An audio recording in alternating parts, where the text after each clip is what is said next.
So Kamala Harris's complicity in and perpetration of G-side and climate change disqualify her from receiving my support.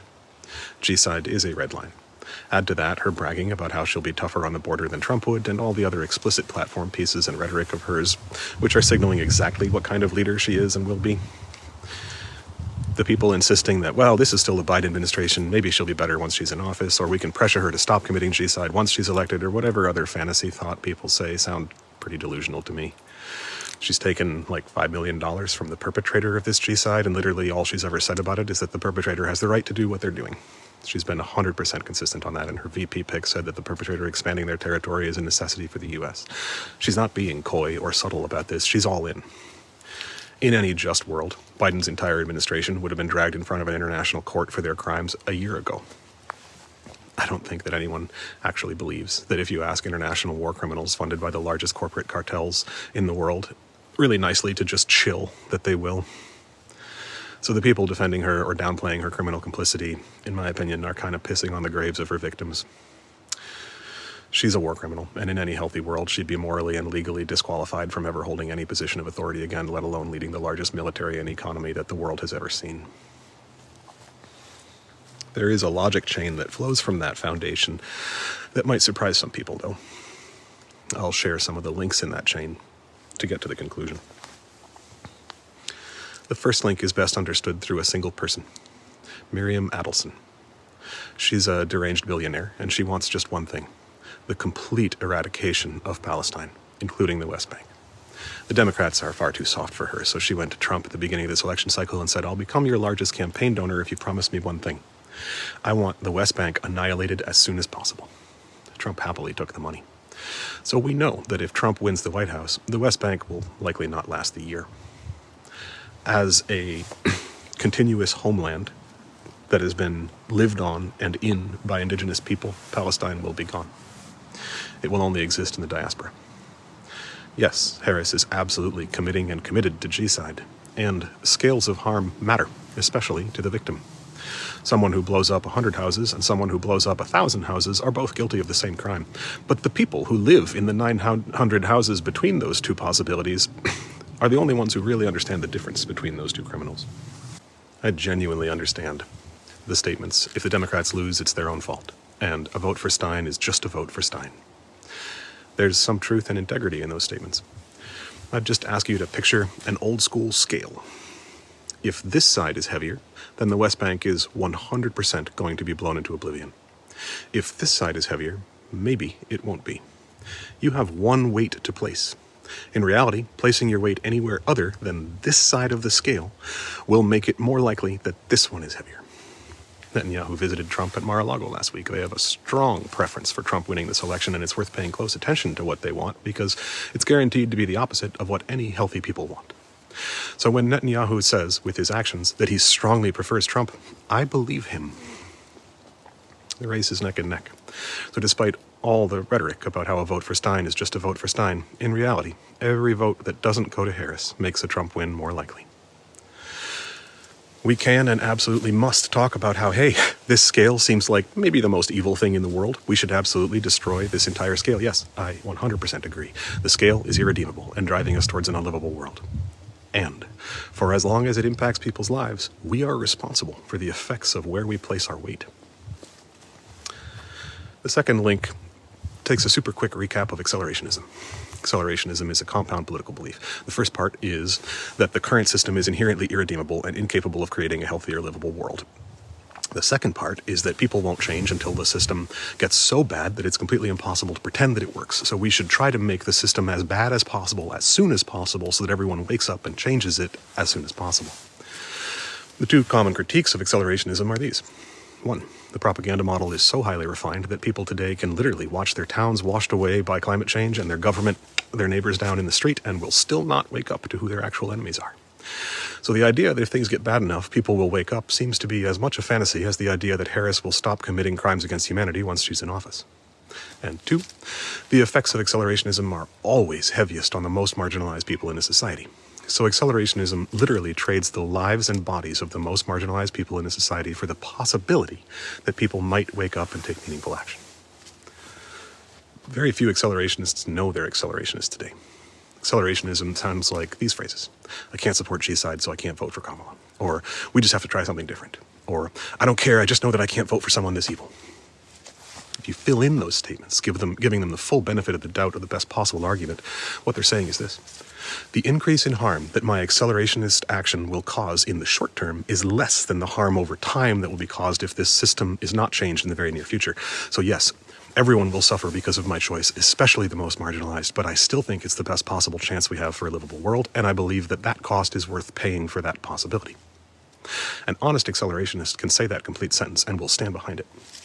Most people saying those first couple statements can't say that because they don't really believe it.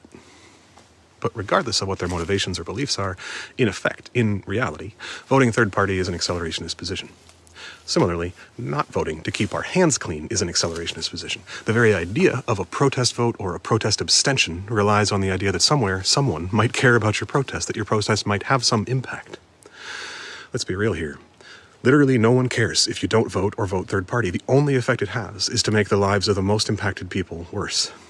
As Trump unleashes the rabid, racist, rapacious IDF on the women and children of the West Bank next year, does anyone think that those Palestinians will thank people in the U.S. for voting third party, for not voting? As the air is crushed from their children's lungs under the rubble of their homes, do we think they'll say, those people who voted for Jill Stein or stayed home are so ethical? The third link is about our experience here. Trump is openly saying that he will use the U.S. military on U.S. civilians, including political dissidents. He tried the last time he was in office, but the Pentagon refused. So he purged the entire DOJ and loaded the Supreme Court with crazed religious extremists. So this time he would be able to do it. He wants camps, and he wants us and me in them. The impact will, of course, be far worse on marginalized people, but everyone in this country is at risk in a way that's very hard to overstate. Sometimes I think that in our rightful emphasis on how much more fascism impacts marginalized people, we're somehow left with the idea that white men would be safe. We won't be, especially those of us who openly oppose it. When they ask their AI or their strategists who needs to be in the camps first, it will be the people who are educating, organizing, and agitating at the top of those lists, regardless of their identities. Again, marginalized people are always impacted most. They're born impacted, that's multiplied by intersectionally marginalized identities, and that just increases the more they educate, organize, and agitate. But it doesn't mean that any of us are safe under fascism. This narrative that, well, the white guys will be fine is a wild underestimation of how bad things can very quickly get if Trump takes the White House, appoints 2 more Supreme Court justices, and unleashes the U.S. military on political dissidents to round us into camps. My point isn't fear-mongering here, it's just trying to keep this conversation real. That is what Trump is saying he wants to do, and I believe him. The Democrats are on the same path. Biden and Harris are all in on cop cities, and the CIA is now training IDF concentration camp administrators. While both political parties in the U.S. are owned by the same people and headed in the same direction, the differences between them are extremely important. The degree to which we think they're identical is the measure of our own ignorance of how bad things could get in the next 4 years. Recognizing the ways in which the two parties are extremely different is just as important as recognizing the ways in which they're identical. Unless we're holding both their similarities and their differences, we're not looking at reality. The fourth link in this logic chain is a little bit of history. I remember 30 years ago when a third-party candidate, Perot, got 19% of the popular vote in this country. It did not break the duopoly. In fact, third-party candidates have pulled over 5% like half a dozen times in the last century in the U.S. In 1912, a socialist pulled 6%, Eugene Debs. So the argument that if a third party gets 5%, then the duopoly in the U.S. will somehow magically shatter and we'll all be free to compete in fair and clean elections, or that it's even a step towards that, is a belief that one can only hold if they have no knowledge of U.S. history. It looks like the two-party system is already fully aware of the risk posed by third parties and has a well-practiced set of mechanisms in place to prevent third parties from threatening their duopoly. If 5% could break the duopoly, it would have been broken many times by now. Add to this that the most popular third-party candidate at the moment, Jill Stein, is currently polling at less than 1% nationally. This means that even if getting 5% of the vote would make a substantive difference, Stein would have to get 5 times what she's currently polling at to achieve that goal. That's never happened, ever. A candidate getting 5% larger turnout than their polls suggested is a strong deviation from the polls. A candidate getting 500% more than they're polling at is a fantasy story and not even a believable one. The fifth link is about what winning means to the Democrats. A while ago, I said that the role of Democrats in our current system is to lose. That was kind of poorly phrased. A more precise understanding requires some shared vocab. I have a real love-hate relationship with game theory, but the vocab is very precise and useful here. We'll start with win states. A win state is the condition or set of conditions that a given player considers success. This is important to understand for two reasons. The first is that win states are entirely subjective and can be antithetical. The nominal win state of elections is taking the White House. That's nominally both parties' goal, and only one can achieve it. Their win states are the same. If my dog and I are on a walk and we encounter a rotting raccoon carcass, my dog's win state is rolling gleefully in the carcass, and she's happy if we both roll in it. My win state is no one rolling in the carcass. Different win states, so they're subjective. The second reason is that many people say their win state is something other than their actual win state. This is called identity concealment, and it's an incredibly effective tool of manipulation. Telling people you want something totally unrelated to your actual goal can keep the entire focus and conversation away from your actual goal, and it's hard to overstate how powerful a tool that is. The war on drugs is a great example of identity concealment. The stated goal, the stated win state of the war on drugs, was minimizing drug abuse in the U.S. Any social worker can tell you how to do that. It's incredibly easy. Provide housing, education, support for DV survivors, therapy, and supervised use sites. Decriminalize everything and provide support. Do those things, and in a year you could cut drug abuse in half. Done. What the U.S. did was install a bunch of brutal dictators and fund a bunch of horrifying cartels in Latin America. Domestically, they incarcerated a bunch of poor, mostly black people into prisons, which are just one giant system to traumatize people, destroy families, and increase the rate of recidivism as much as possible. All of these things had the effect of destabilizing Latin America, making it easier for the U.S. to exploit both labor and materials, and increasing drug use domestically. One possibility is that the U.S. is just so catastrophically incompetent that given infinite funding and resources, they can't achieve the most simple of goals and can't even recognize their continual failure over decades, can't see that their tactics are having the opposite of their intended effect. This is what many Republicans believe, as part of the propaganda they've been fed to make them think that the government is the entire problem. Another possibility is that they're playing an identity concealment game. If their actual goal was the destabilization of Latin America for exploitation, enslaving a bunch of poor, mostly black people, and absolutely destroying urban communities of color, then the war on drugs has been a smashing success. Especially when we consider that taking the effective approach to address drug abuse would have cost a fraction of what they spent destabilizing the world and crushing communities, it starts to look pretty obvious to me, which is the reality. Their actual win state is not the same as their stated win state. So I said that Democrats' role in this system is to lose. While there are ways in which Democrats losing and threatening to lose elections benefits them and the status quo, a much more accurate way to say that is this. The Democrats are playing an identity concealment game, where their actual win state is not their stated win state. To me, it seems pretty clear that their actual win state is maintaining corporate funding. They do that regardless of whether they win or lose elections, whether or not they hold the White House. Understanding this is essential to strategic voting. There's a lot of people saying things like, we can teach the Democrats that they can't win while supporting G-side. That argument is based on the belief that the Democrats' win state is winning elections. It's not. They know that by their standards, they absolutely can and do achieve their win state while supporting G-side, wholly regardless of whether or not they win the election.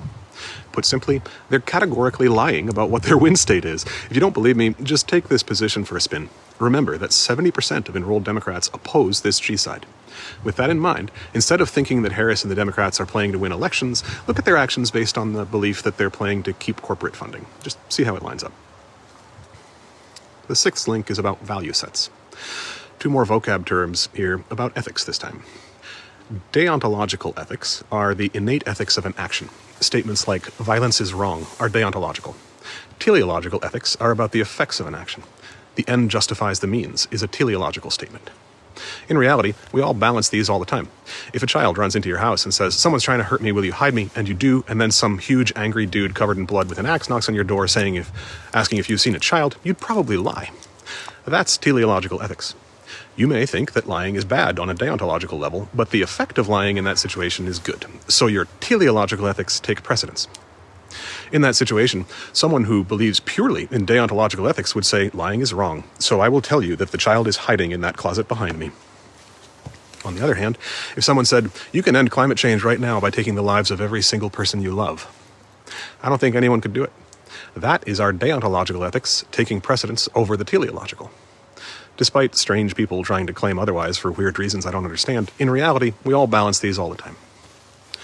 When people talk about red lines, what they often mean is that the action being considered crosses the tipping point from teleological to deontological. But this is a logical fallacy. It's an appeal to emotion. The argument goes, this thing is so bad that any engagement with it is morally unthinkable. You can reveal the fallacy by applying the same ethics to a less emotionally charged subject. Imagine you're locked in a room, and every day you're presented with two foods, anchovy and pineapple pizza and haggis. That's all you're ever offered. You may hate both. And to give up your life rather than choose one would be absurd. So refusing to engage with the system that is governing people's lives because of how evil it is absolutely an appeal to emotion fallacy. Like many fallacious arguments, it's actually at least two fallacies kind of stuck together. The other one is a little lesser known. It's called a fallacy of composition, or a composition division fallacy. It's the presumption that what's true of any part of something applies to its whole. Imagine someone saying, your butthole smells like poop, so all of you must smell like poop. Fallacy of composition. Many people saying that they can't vote for G-side seem to believe that their strategic vote for a better world makes them as guilty as Netanyahu, Biden, and Harris. It absolutely does not, any more than your entire body smells like your butthole. With that in mind, I invite you to consider this question. What's more important to you? The bodies and lives of the most at-risk people on the ground in Palestine and here, or opposing one specific run-of-the-mill war criminal politician? Because they're not the same goal. If opposing one horrible war criminal is more important to you than the lives and bodies of her actual victims, then vote third party, or don't vote. But if the lives and bodies of the victims are your top priority, then voting for her is the best choice on the ballot before we get back to the real work. From this logic chain, a deeply counterintuitive conclusion emerges. The best way to oppose G-side is to vote for the candidate currently committing G-side. This is true because anything other than that vote is guaranteed to exacerbate the G-side and create exponentially less safe conditions within the U.S. to change the entire system. This is the exact opposite of an endorsement. This is a complete and absolute condemnation of the Democrats and everything they do and the entire system. Any system which forces us to vote for G-side is irredeemable and must be destroyed at all costs. But simply pretending that abstaining or voting third party will do anything other than support it is delusional. It just drives it faster. The conclusion here is not that the people endorsing Kamala and terrified of Trump were right all along. They're not. They're largely second and third scale liberals who have absolutely no coherent theory of change. They're just running away from Trump exactly as they're taught to, in a way that is driving the entire society towards fascism. Their vote for Kamala is an act of terror of Trump and hope that Kamala may help them. Mine is neither. I know that Kamala is my enemy, and I know that she's just a few steps behind Trump on the exact same trajectory. People voting for Kamala out of hope still think that this system is salvageable. While most won't say it, they're also prioritizing their own stability. I don't believe that, and that's not my priority. But not prioritizing my own stability is not the same thing as believing in accelerationism. This distinction is nuanced, but it's very important. Accelerationism is a strategy, I just think it's a bad one. I'm not willing to condemn all the most marginalized people in our society and the world, and myself, to a fascist hellscape for the sake of a chance that a bunch of people who've been propagandized their entire lives not to recognize their enemy might wake up. Frankly, people who are voting third party or abstaining don't look to me like they have any theory of change either. History shows us that achieving 5% does nothing. We know Stein can't even get 5%. The Democrats don't care if they lose the election. That will teach them nothing at all. We know that any vote other than a vote for Kamala Harris makes a Trump victory more likely. If there is a strategy for voting third party that doesn't rest on those 3 points, then I've never heard it. And remember, saying, I just can't do it, while emotionally totally valid, that's not a strategy. It's just self-excusal in a way that causes more harm. I'll add this. While she's obviously better than Harris or Trump, I think Stein is a pretty bad politician and a bad candidate. She's terrible at coalition building. I don't even find her public speeches inspiring or terribly relevant. She has sketchy connections to dangerous people that are at the very least terrible optics. The Green Party in general always looks like a mess. They waffled between West and Stein in this campaign that looked like weird, disorganized infighting. If the Green Party operated on the fourth scale of political consciousness, they'd try to pull their 5% exclusively from the locked-in red or blue states. Trying to swing purple states like Michigan away from Harris is such a harmful strategy that it makes me lose any respect I ever had for them. I look forward to Stein's retirement. On this note, if you're in a hardcore red or blue state and you feel like voting for Stein to try and get 5%, I think that's an ethically sound action. Contrast that with Claudia de la Cruz. Her entire campaign is coalition building. She's one of the most inspiring speakers I've ever seen. She's simply electrifying. PSL is on the ground all the time. They live, act, and organize in the real world in a way that I just don't see from Stein. De la Cruz is the candidate most aligned with my ethics by a long, long shot. So when Stein voters tell me to vote my conscience, I'm like, cool, that's not Stein. And in an ethically holistic analysis, if I didn't live in a state with ranked choice, it wouldn't be de la Cruz either. But de la Cruz is someone who I look forward to following, working in alignment with, and seeing grow more over my lifetime. G-side is a red line for me. It disqualifies anyone from receiving my support. Everything Harris says, all her platitudes, everything that comes out of her mouth is coming from a mouth that aggressively supports G-side, so she's disqualified from my support. So my utter and complete condemnation of her manifests as a vote for her. That's not support. That's me actually opposing the G-side instead of performatively just focusing on one person who supports it. I have to choose whether my purity is more important to me than the lives of the children in the West Bank. I hate that, and I'm committed to a complete destruction of the system that makes me choose that. But once I'm looking at it clearly, it's no choice at all. People say to me, it's nice to hear someone resentfully voting for Harris. I'm sick of all the liberals who are just defending her and talking about how great she is. No part of my vote is resentful, because it wasn't Harris who crossed the red line for me. This entire country is built on the wrong side of the red line. Literally every president in the history of this country has been a war criminal. Our entire economy is built on the violent oppression of the most marginalized people in the world. The U.S. military is the largest terrorist organization in the history of the world by an order of magnitude. There are 196 countries in the world. The U.S. has invaded or maintained military presences in like 192 of them. That's not defense. It never has been. This is a brutal genocidal empire built on the blood and labor of its victims around the world. That's all it's ever been. Remember identity concealment? Just imagine the IDF standing on the bodies of their victims in the rubble, singing proudly about how this is now the land of the free and the home of the brave. You're looking at the history of the U.S. This is the world we've been living and voting in all along. We're just seeing it more clearly. If any ethical person was looking at high-resolution footage of what the founding of this country looked like, what the labor practices of this country have been, what the foreign relations have been, literally any of the foundations of this entire government, it would all be over a red line. So we need a meaningful, shared theory of change. At the moment, most people who see how completely intolerable this system is often just have an emotional response, which sounds like it's totally unethical to support or engage with this system in any way. They're right, emotionally. But as Howard Zinn said, you can't be neutral on a moving train. We're in it. And for centuries, there's been a group of people who understand that and have been working to build a lineage of thought and change. Most of the people today who I respect in that lineage of strategic change don't mince words about this. They vote strategically for Harris and then get back to work. Think of it like this. If a physically unstoppable group of people came to your house and said, listen, this nice guy is going to knife you 1 time, or this mean guy is going to knife you 10 times, you choose. You'd be pissed. You'd hate that set of options, and you might struggle for something different, but in the end, you got knifed. And then the same thing happened the next week, and the next, and every week for years. You tried different options. You tried refusing to answer. But when you refused to answer, it was just more likely that you got knifed 10 times. By the 1,000th week, if no other options had any traction whatsoever, you'd eventually just pick the single knifing from the nicest person you could and then get back to work trying to end the system that was doing that to you as quickly as possible. The first time, you might feel resentful. But by the 1,000th time, you'd be more likely to feel a quiet, life-shaping anger. You'd realize that talking to the people holding the knives had zero impact other than the number of times you got knifed. That's voting. Voting is talking to the people with the knives. You can refuse to vote, stay silent. It's only going to increase the odds of it being worse. You can vote third party, suggest something other than knifing. It just increases the odds of it being worse. Obviously, the thing we need to do when the system only offers us unethical choices is to destroy the whole system. But back to the trolley problem, you can't do that from the switch, which is the voting booth. From the voting booth, or the switch, there is no other option. So to combine my metaphors, do you think you'll be more effective at destroying the rails, having been stabbed once or 10 times? Voting is only ethically confusing when we haven't yet recognized the nature of the system. Once we see that it's a trolley problem, it's not confusing at all. Yelling, "I would body slam the train off the tracks," may feel good, but in reality, it's just abandoning the agency that we do have for the sake of some facade of ethical purity. Picture this. If you were tied to the rails in a trolley problem, what would you say to someone at the switch who refused to touch the switch to keep their hands clean? Or who would only try to pull it in one of the directions that it doesn't structurally go? Would you respect their ethics? The villain in a trolley problem is the system that created the trolley problem. Once we are the one standing at the switch with the trolley 5 seconds away, choosing the better option does not make us a villain or even complicit.